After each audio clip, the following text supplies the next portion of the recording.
Le DAF Fresh Morning, c'est 104.5 tonnes de bonne humeur. Tous les matins sur Urban FM.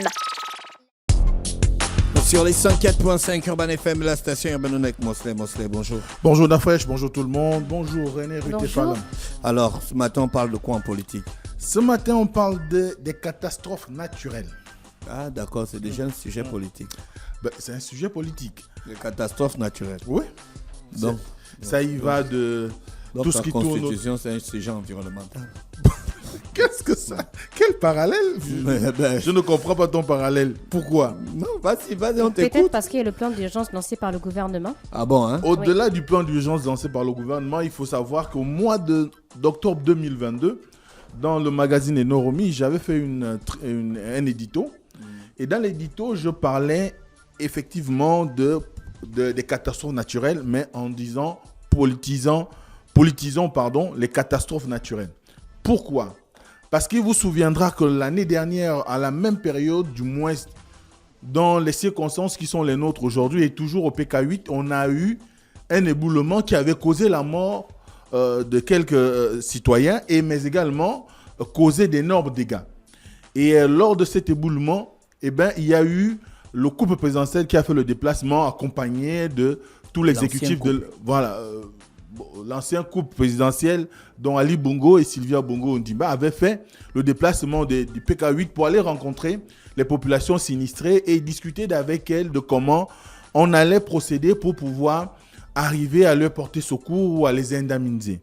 Et dès cet instant, il y a un certain nombre de questions qui ont été abordées à l'époque pour savoir, du moins, pour essayer de situer les raisons qui amènent à ce type de catastrophe quand on sait que notre pays aujourd'hui est champion dans la question de la préservation de la nature, de l'environnement et tout ce qui tourne autour de l'aménagement urbain dans la mesure du climat.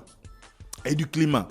Et dès cet instant, tu te rappelleras également qu'on avait reçu ici le président de l'Ordre gabonais des architectes, Morongoma Eric, et on avait fait avec lui, on va dire, une vue d'ensemble sur ce qui peut entraîner aujourd'hui les situations de catastrophe qu'on enregistre. La première des choses qui revient souvent lorsqu'on écoute les spécialistes, c'est que les populations vont s'établir dans des endroits qui devraient être déclarés inconstructibles par l'État, mais qui, au demeurant, n'ont pas été érigés, du moins n'ont pas ce statut, dans la mesure où très souvent dans notre pays, l'aménagement urbain est fonction de la volonté propre des populations. Parce qu'il n'y a réellement aucune pensée en termes de matérialisation du plan cadastral qui existe depuis 1960 au Gabon. Parce que si vous voyez les anciens quartiers de Libreville, vous allez voir qu'ils bénéficient d'une certaine organisation territoriale qui permet de lire qu'il y avait quand même une vision en ce qui concerne l'urbanisme et l'architecture même de la ville de Libreville. Or, lorsqu'on arrive aux années 80, la pression anthropique, donc le fait qu'il y ait trop La pression anthropique. Voilà. Donc, sinon, l'augmentation de la démographie au niveau de la capitale a fait que on s'est retrouvé avec des populations qui devaient trouver des endroits où ils pouvaient, qui construit sa cabane ou construit son logement, pourquoi pas sa villa ou son building. Et dès cet instant, chacun y allait de son bon droit en allant s'installer là où il y avait des possibilités. Et c'est pourquoi vous verrez que des zones appelées baie des cochons, Cocotier, Tonga-Baie, derrière l'hôpital, qui est aussi pas très loin de la baie des cochons, Carrefour-Leyomba dans la zone d'Akem-Minjongoni, vous allez dans les PK, les gens se sont trouvés des emplacements soit sur des flancs de collines ou encore dans des zones marécageuses. Et l'homme a défié la nature en s'établissant pour pouvoir arriver, pour certains, à se donner un toit sur la tête ou pour pouvoir protéger sa famille. Et dès cet instant, on a quand même observé que l'État n'agissait pas réellement. Parce que même les routes qui sont aujourd'hui faites, qu'on appelle les routes secondaires à Libreville, ça a été aussi de la volonté des populations. Je m'installe là, je laisse quand même un espace au cas où il y aurait la volonté de faire la route dans 200 ans ou dans 1000 ans. Donc, dès cet instant, il y a eu ces populations qui sont installées. C'est pourquoi vous avez un Kolongoum, vous avez Terre-Neuve ou Terre-Nouvelle. Terre-Nouvelle. plein ciel. Et surtout que beaucoup savent que Libreville, le relief est accidenté à Libreville. Et les gens s'installent à qui mieux, comme on dit.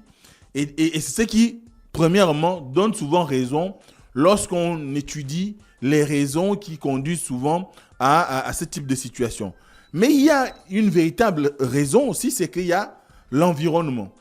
Lorsque vous êtes positionné en flanc de colline, si vous n'avez pas fait les aménagements nécessaires pour pouvoir faire en sorte que le jour où il y a un problème d'évacuation d'eau et que le sol qui est sous ou autour de votre maison ne soit pas engorgé, eh bien, vous finirez par subir des éboulements tels qu'on les connaît aujourd'hui. Et le troisième point, c'est que l'État n'a pas suivi réellement la politique d'aménagement urbain à Libreville.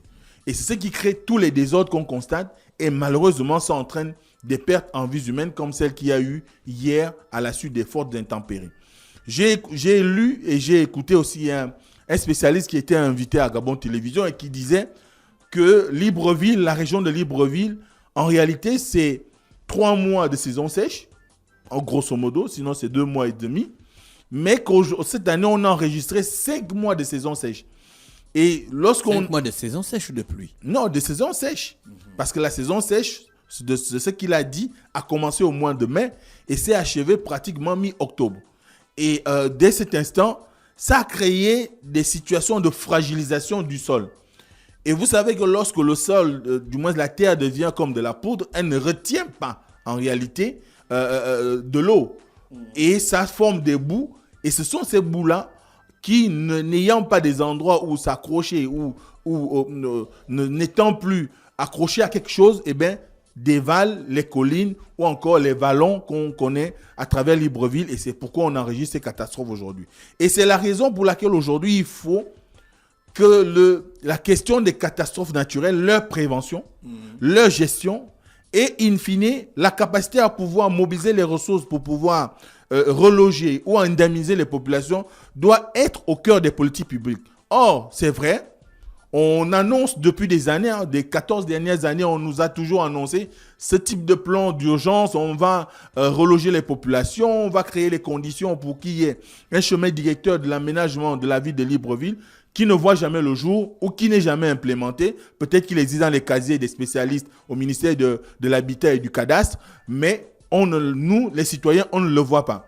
Il y a eu l'entreprise de pouvoir travailler les canaux au niveau des drains, des différents drains qu'on rencontre à Libreville, mais ces canaux, dès qu'ils commencent, à peine 1 kilomètre, on arrête les travaux, l'entreprise disparaît et les populations se retrouvent dans des situations où les canaux, à un moment, arrivent à charrier toute l'eau qui vient soit de la ville, des routes et consorts, mais on a aussi un phénomène qui est patent, c'est celui qu'on retrouve les détritus souvent jetés dans ces canaux-là et qui bouchent ces canalisations et empêchant un écoulement serein des eaux de pluie ou des eaux usées vers la mer ou vers des bassins versants des bras de mer de Libreville. Et dès cet instant, on ne peut qu'assister à des phénomènes comme celui enregistré par les populations en Nzanyon, où on se retrouve avec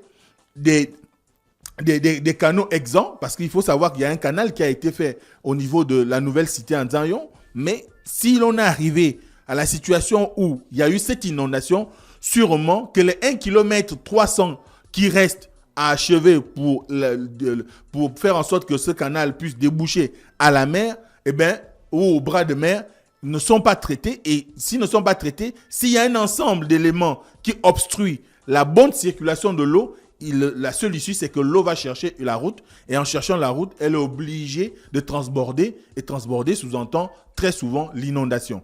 Et c'est ce qu'on enregistre aujourd'hui. Donc, il faut réellement qu'on soit dans une logique qui permette de prévenir. Tout le monde sait que depuis un certain temps, à partir de fin octobre, début décembre, on a des intempéries qui ne disent pas leur nom. Moi, déjà au mois de juin, j'entendais les gens dire « Ouf, il faut qu'on se prépare pour les pluies de novembre ». Donc, tout le monde est conscient que le mois de novembre est souvent synonyme de catastrophe au niveau du Gabon, mais personne ne fait rien. Aussi bien l'administration, voire même les populations, qui elles-mêmes peuvent aussi, à un moment donné, travailler à faire en sorte qu'on crée des drains autour des habitations qui permettent de charrier l'eau, s'assurer qu'à partir de la fin du mois d'octobre, eh bien, ces drains-là ne soient pas obstrués par des bouteilles en plastique ou encore des détritus de tout genre, voire des carcasses de voitures, eh bien, qui se mettent à nettoyer. Malheureusement, personne ne prend des précautions. Donc, il faut qu'aujourd'hui, on ait une veille, on crée un organe qui sera chargé de la surveillance de ces questions-là et que par la suite, on crée les conditions qui permettent à ce que les populations qui se retrouvent aujourd'hui dans des zones inconstructibles ou des zones pas très aménagées qui ne répondent pas aux normes urbanistiques modernes, eh bien, qu'on trouve des moyens de les reloger dans un certain nombre de sites aujourd'hui qui connaissent des difficultés en termes, du moins, qui ont été aménagés. La SNI peut travailler dans ce sens.